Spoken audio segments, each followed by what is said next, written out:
fiti ani asese ni din and your friend say mechanic na prophet kumichacha masesa me YouTube no ba bia me hwe bia ma change afro and maba too much GH hwe na prophet kumichacha me so me hwe.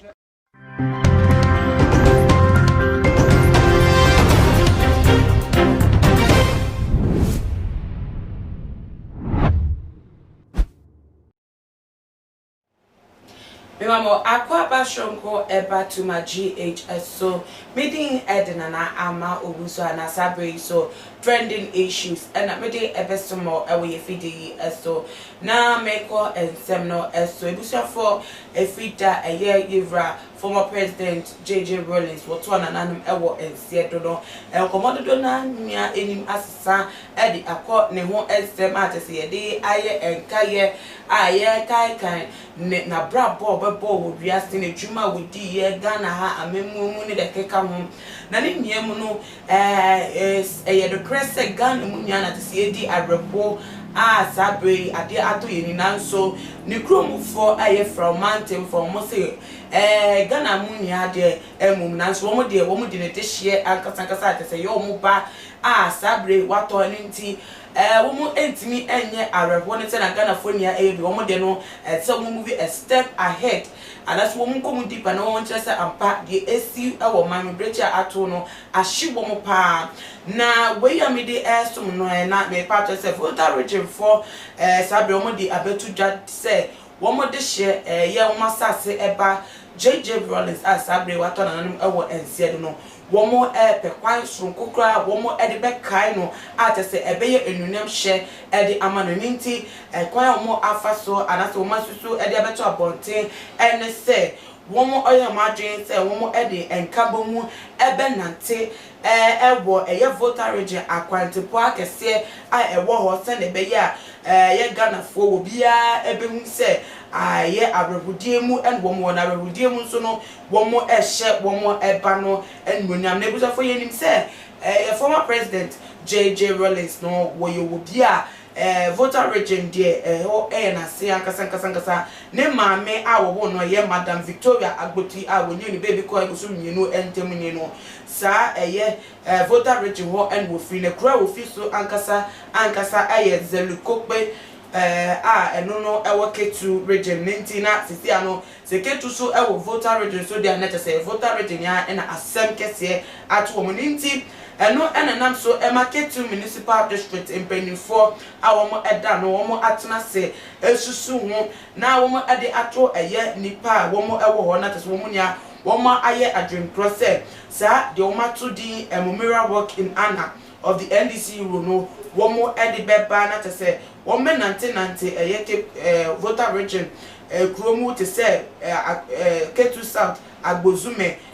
high street ewo womo nante so se na be ya amanfo be hu se adea to womo adea ye womo atese eye womo ya kasa na ni nuamu no ensem we ebeto dwa no ebi mu kasa womo ayade pa na nso do se eyade yawo na ato womo no womo ya wudie mu no so womo ede ya politically motivated so a ebema Ghana for to say womo adwin for ede afa because those say the former president Rawlings no woye NDC founder mum na no nche said the whole voter region enu mekwa adwin krom say womo so me voter region ofi voter region ti na wasaya founder nti de nka obia ofi kroni so ebe follow party nti se anu no womo kase womo eco work memorial work in honor of Rawlings enka no kran ana womo de eto so ede anante a enka to aso but womo de ye our NDC hero no eno sa no according to some Ghanaians so mo ni say ebesi womo so madwen eni NDC fo adwen enye pe obesi womo kwan say womo so betimi anante eno womo abom anante say ewo sa kwan no so esan say womo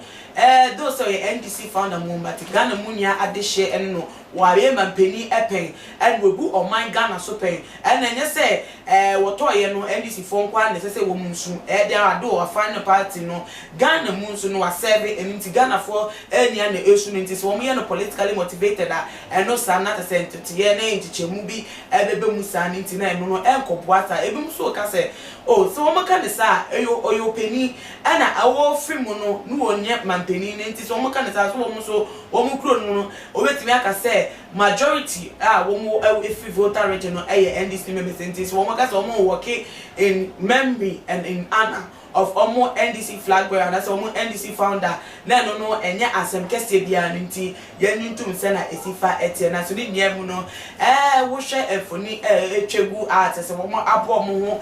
omo edi tu sa na mo no tumi se eye de a eye abotoye mpa na obi a de tum se former president Rawlings wo ye nipa wo dimu ankasa te se nipa dom edon na obi don krampa na nye wono ankasa ne nkofo wo nso ma kire pa se womo edon pa na sa kwaye womo nam so edi eye work no utimi se enunyam hyekese a esefata se enka obi ya se openi a wote so wogu ama ogu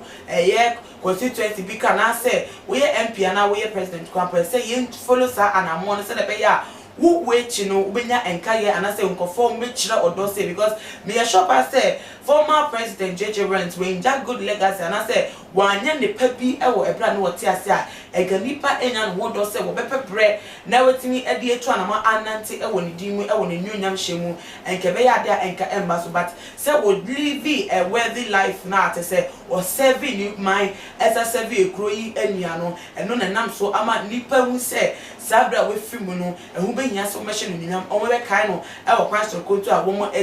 etimi edi afa sa adwene so metu sa na money na e yade pa ehu hia say obi abetwe sa na we patriotic to the country the man tema wo fimu na wa kire odo ene emoa bi obetimi di aboa na input about say na be ya so we chi cramp no within betinye aka na nipa aka within for papa ye wo service wo suma wo de sumo man ene wo mantem na te say bibia akoye ewo kire asem ede amawo na ebusuafo de ekoso ewo voter region jomafa ede afa eye away a wo betimi ana the memory of Rawlings no ena mede asomunti bomodia na fa wadwentre efa ho no esomyen ewe comment section na bi muso no following ewe Instagram and your Twitter page at @toomachgh_.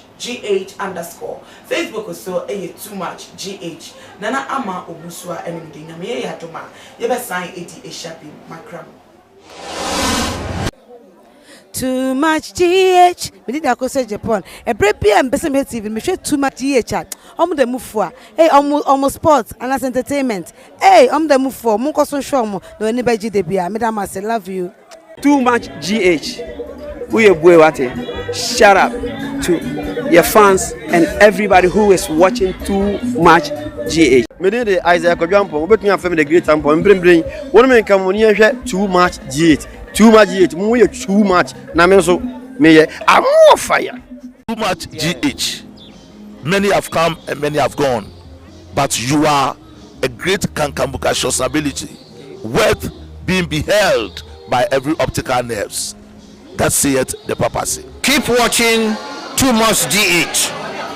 and you get the best of entertainment, the best of everything you want. My name is Ohima One. Keep watching Too Much GH. It's the best. Keep watching Too Much GH.